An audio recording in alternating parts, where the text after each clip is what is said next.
Ay wow, sarap na rin. Paa ng manok. Nagluto ako ng paa ng manok. Ayan, at nagisa ako ng sibuyas at bawang.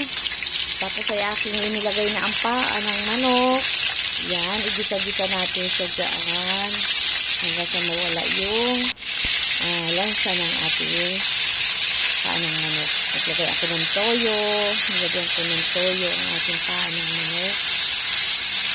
Igisa natin yan dyan. Lagay din ako ng isang chicken cubes at nilagyan ko na ng tubig. Tubig lang ang nilagay ko dyan. Hindi ko na siya nilagyan ng... Dati kasi nagluluto ako ng ganyan ay Sprite ang inalagay ko. Ngayon ay tubig na lamang. Ayan, naglagay din ako ng konting asukal dyan.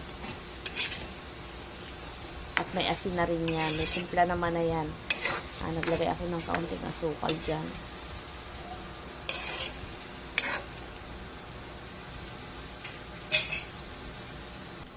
Yan natin kumulo dyan ang ating paa ng manok at tinakpan ko muna yan hanggang sa lumambot ang ating paa ng manok. Ayan, kumukulo na siya. Medyo siya ay malambot na pero hindi pa ganun siya kalambot. Pakuluin pa natin ng mga ilang minuto pa yan at pininaan ko na nga ang apoy dyan para mas lumambot yung ating paa ng manok. Ayan, natutuyuan na siya.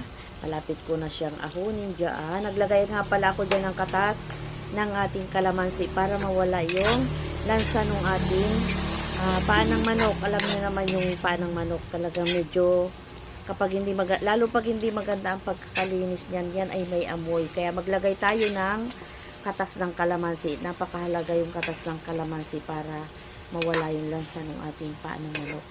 Ayan na nga at malapit ko na siyang ahunin. Ayan, nilagyan ko ng siling green at siling pula. At ito na nga, nakahayin na. Tara na, kain na na. Thank you for watching.